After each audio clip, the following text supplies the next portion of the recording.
Ito yung huli namin, guys. Oo. Ito. Dami. Ano? Tingnan. Talingan.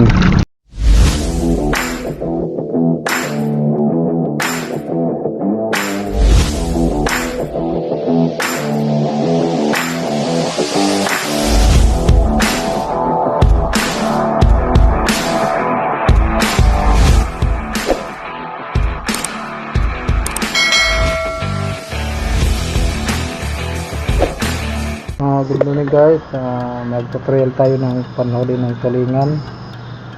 Ito pala yung mga gagamitin natin sa paggawa. Dagong, tapos pernibli, posporo, kandila, ito sa gamot, tapos may 3DI, kutsilyo, gunting, tagari. Ang importante ito na masilag na green. Ito ang importante na gagamitin natin na materialis. Kung makikita kayo ng ganitong plastic na kulay, ito maganda. Diyan nyo makita sa loob. Mas mabisa ito sa tulingan at pan-trolling.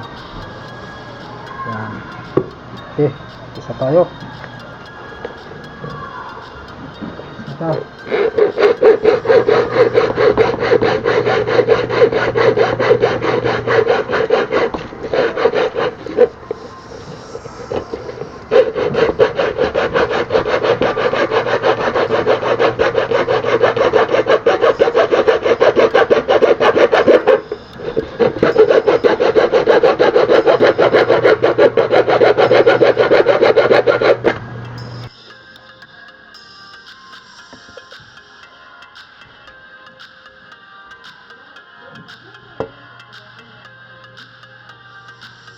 Ito na guys.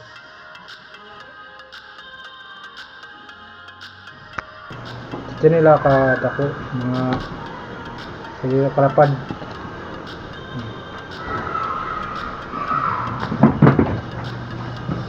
Gagamitin na natin nila para pag ayos sa buntot. Yung unahin natin na muna gawin ang buntot. Yung buntot muna ang unahin natin. Ganyan lang oh.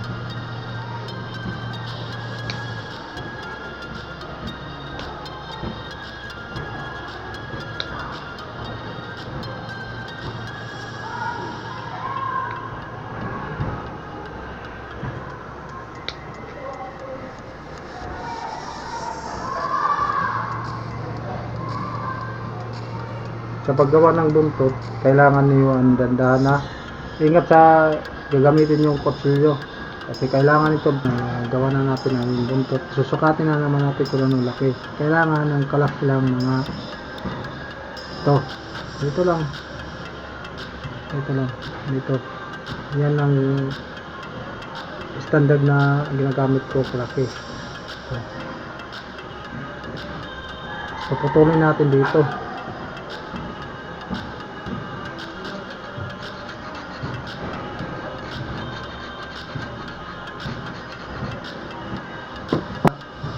Kahaba. Yan.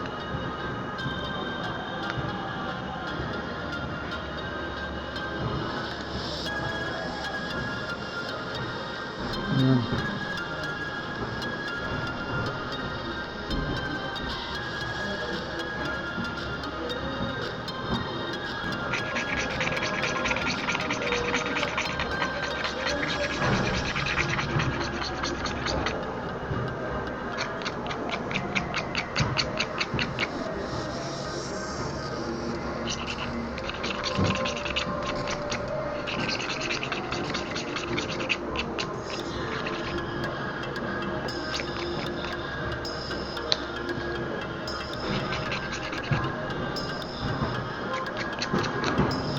Guys, naayos na natin ito. Ayan. Kailangan pantay papunta dito. Palit dito sa buntot, tapos medyo malaki-laki dito, tapos pulis. Tapos lalagyan na lang natin ito na sa gamot para mas maganda tingnan. Dito sa gitna natin lalagay dito. Tapos lalagyan natin ng UV 3DI na artificial na mata. Siyempre baluktutin natin ito konti lang ang buntot para pag binatak natin sa trolling gumagalaw siya, kasi ito babaluktutin natin ito ng konti. Okay na, ganda na. Okay. Dito lang sa buntot to.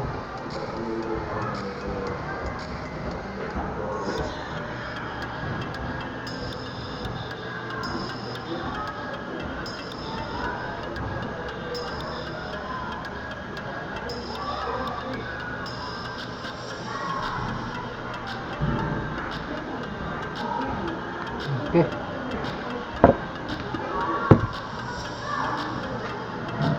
Ayan, ayan na. Kunti lang baluktot.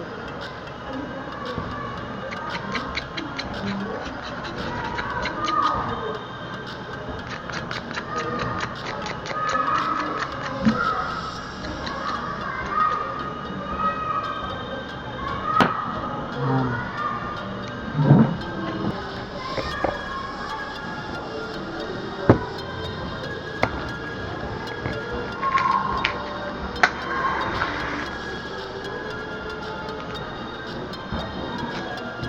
Gawin na naman natin to, magbutas tayo dito ng para malagay natin dito. Bubutasin lang natin dito.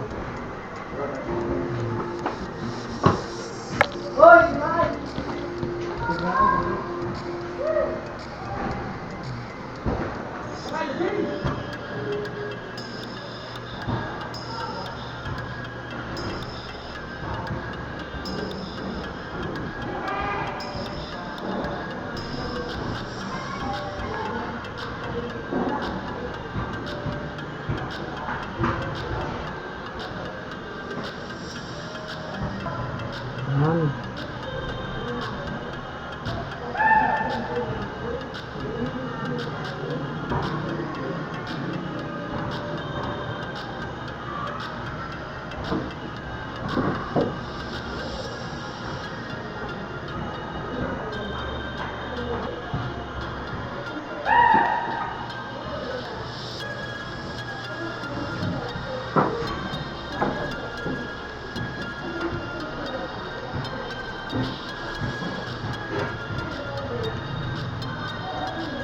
Okay na.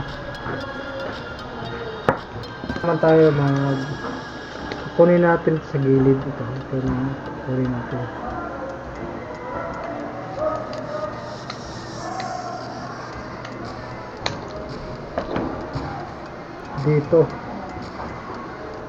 Dito natin ilalagay. Ayan na yan. Ito na ito ilalagay. Nakalimutan ko pala yung pakita kasi yung ito pa kailangan natin materialis numero 4 na itatali natin.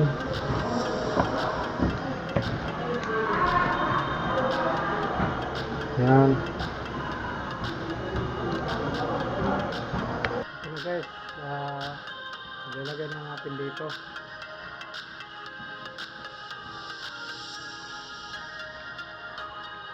Lagay na natin ito ng pakintab para mas maganda tingnan.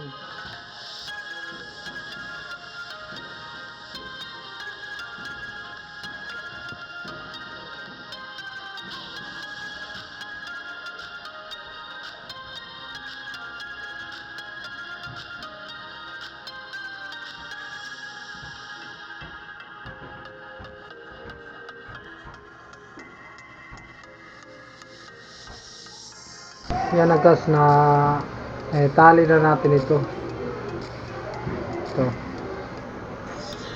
Kasi bubuhol na lang natin ito sa buntot.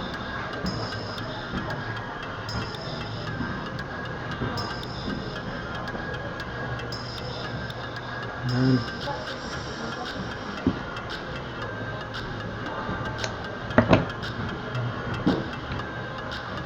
magano na siya tingnan.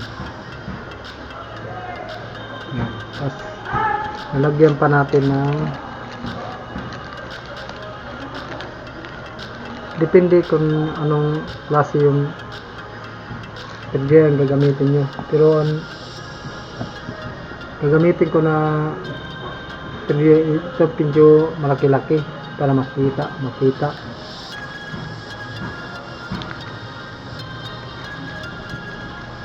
ito.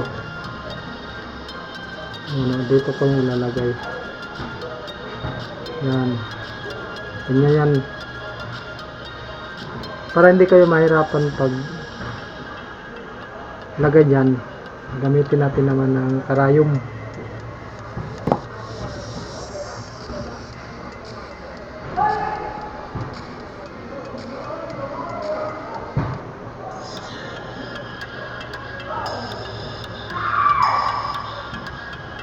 Ayan. Tapos magbuhol lang kayo dito sa dulo.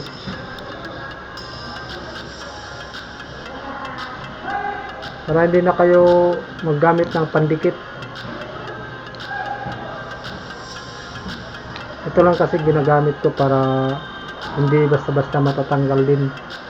Pag kinain ng isda, hindi ito nyo kaya tanggalin.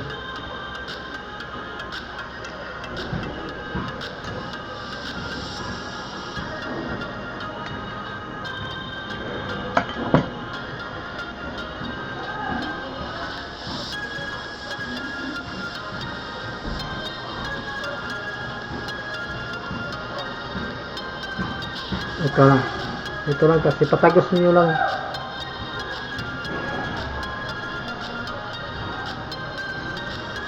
Ito. Yan lang yan, ah. Yan. Ito. Tapos saka mo na ilalagay dito. Nilagyan ko ng butas kasi dito ko yan kuhan. Yan. Tapos dito mo na ipapasok sa kabila yung may pansi.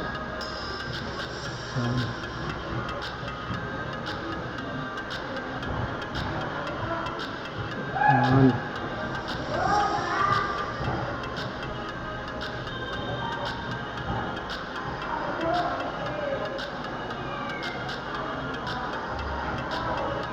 Yun yan, basta-basta matatanggal. Tapos tulan nyo lang. Yan. Hindi yan hindi matatanggal yan. Parang dilis na to siya. Parang dilis.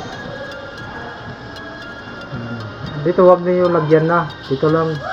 Kasi ito, pag binatak mo sa tubig, tatalon-talon yan kay ito kasi may dabaloktot dito sa buntot niya. Kunti.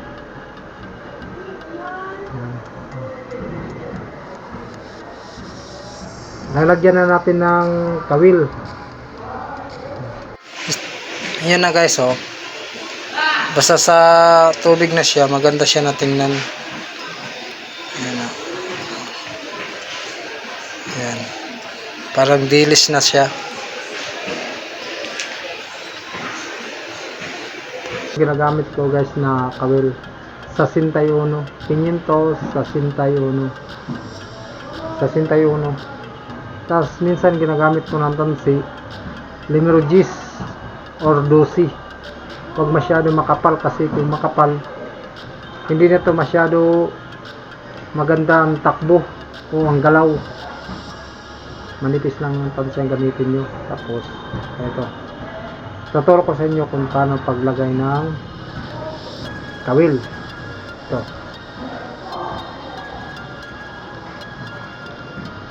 Ito lang.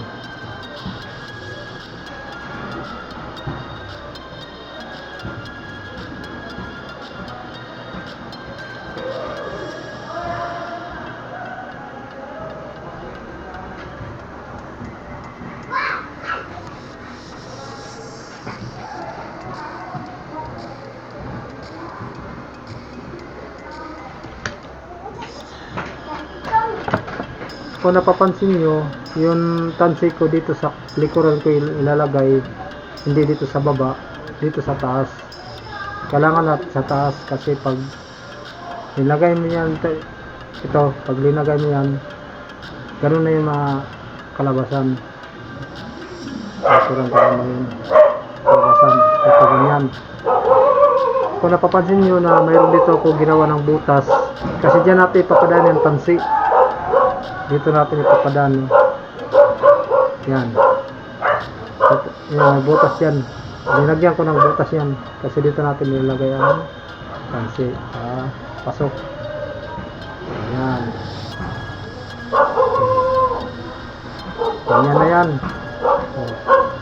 Yan mo lang yan. Kasi pag kinakain niya ng kinakain niya ng tulingan, papunta lang yan sa dulo, tapos ito lang yung maiiwan niya makakain. Ito naman ganyan lang yan. Karamihan nakukuha ko nito talkitok, tapos turingan, tapos dorado. Mas mabisa to sa dorado guys, mabisa to sa dorado guys. Kung mayroon dyan marami dorado, ito ang gamitin nyo, mas mabisa. Subok ko na yan. Effective to sa dorado pati sa tulingan. Ayan. Ganyan lang yan guys Huwag masyado makapal ang tansi. Ang pinakamakapal na gagamitin nyo, numero 12. Okay na guys. Effective to guys. 100% ako na pag nagaya nyo yan pag sinubukan nyo 100% to na effective to sa tulingan. Okay. Susubukan natin to. Kasi papakita ko sa inyo kung effective ba o hindi. Okay guys, thank you. Hello guys. Testingan na natin itong bago na himo na plastic na pan-trolling sa turingan. Adi. Ini lagi sisipad Japon ini. Oo. Turingan. Pan-trolling ini aton niya na gamito na di atong gagamit niya na panulog pan-turingan niya na. Para natin kung mabisa ba, kung kaunon. Okay. Shout out.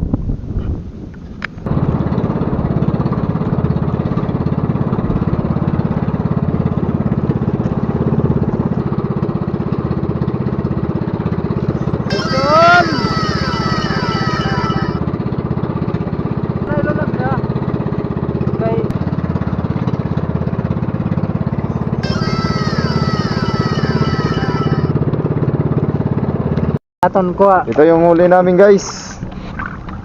Oo. Dami. Tulingan. Tulingan. Ito pala guys, ang gamit namon. Effective siya sa trolling sa turingan. Ito. Kaya ito, maganda siya, effective siya.